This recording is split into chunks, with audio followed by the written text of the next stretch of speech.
Open your eyes.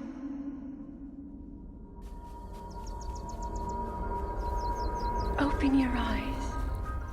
Yeah, it has been 7 years since Breath of the Wild released.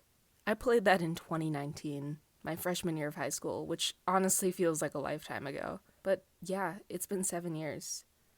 Time has passed, and I've played, not completed obviously, more games, but Breath of the Wild is still my favorite game of all time.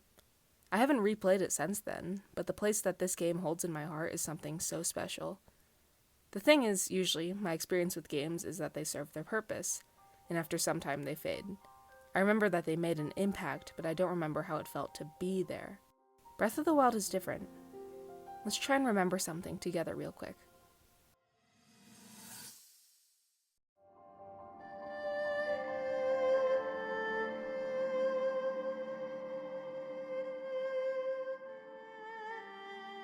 You're back in Hyrule now, aren't you? The thing about video games is that they're all experienced differently. No matter which dragon you saw first, you remember where you were and how you felt.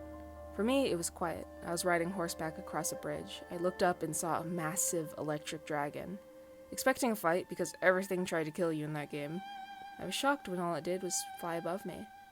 Even listening now, the music conveys the fear and the wonder and the discovery that I felt all those years ago. Even if we didn't witness the same thing at the same time, we shared an experience. The connecting factor here is the music. In the past, I remember people complaining about Breath of the Wild's music, or how lackluster or sparse it was. The thing is that prior Zelda soundtracks are proud and stunning, and the music serves as an integral piece of their stories and worlds.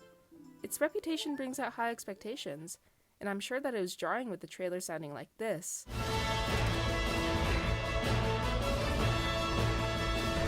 And then having the world sound like this.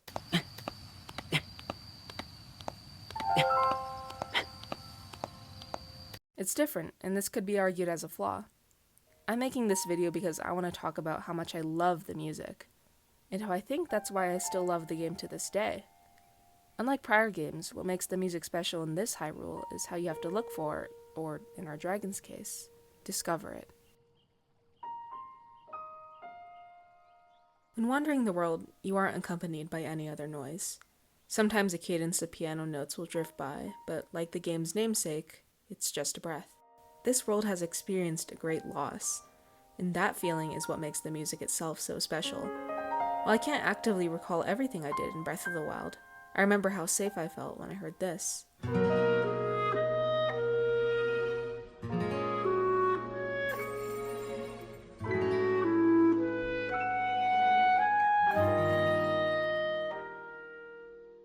I would spend hours in Rito Village, and it felt like home. Hearing a hint of the song fading in as you get closer to safety creates a perfect atmosphere, and it represents survival. Throughout it all, this world still has a voice. The people are represented through their music, adding depth to this world. While the overworld music consists of breaths, the remaining civilizations serve as a heartbeat.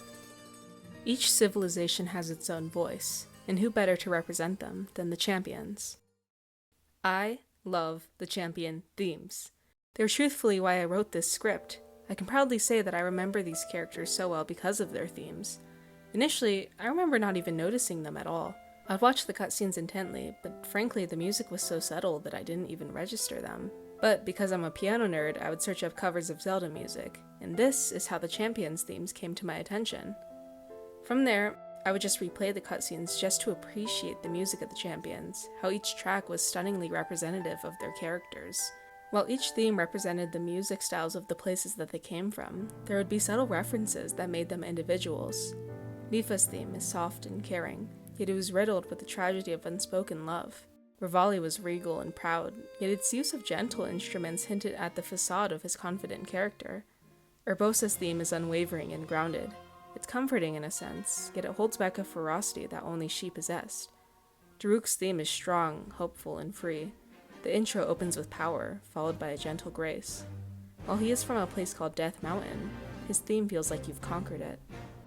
Because of their limited screen time, the music that accompanies the champions serves as a greater way to understand these characters. They serve as the pride of the people from whence they came, and it highlights the tragedy of their deaths. Revisiting their homes 100 years from then reminds us why we keep fighting. We can't have a video about music without mentioning the absolute greatest of all time, Kass. I will never forgive Tears of the Kingdom for scrapping him. He was just too hot. He was just too good for this world. It serves as no coincidence that his music plays a major role in the exploration of this world. He's revealed stories long forgotten and also made me stand naked under a blood moon. His role was to remind us of the importance of music. It had to be sought out, discovered. It was understated and subtle, but as soon as you heard his accordion in the wind, you knew that the world was still alive, and there was still so much to be discovered. May I ask, do you really remember me? If you followed the story and found all the memories, you get a subtle change in tracks at the end of the game. The Epilogue is one of the game's most rewarding songs. With its callback to Zelda's main theme, it reminds us that this world remembers. Time has beaten it down, but it is not forgotten from where it came. Even if this game isn't as loud as its predecessors, when you can find it, the music is, dare I say, pretty good. So when asked why I still love Breath of the Wild, I could say a million different things because it deserves it. But in reality, it's because this brings me back to a quiet world, where the music we find serves as our strongest memory.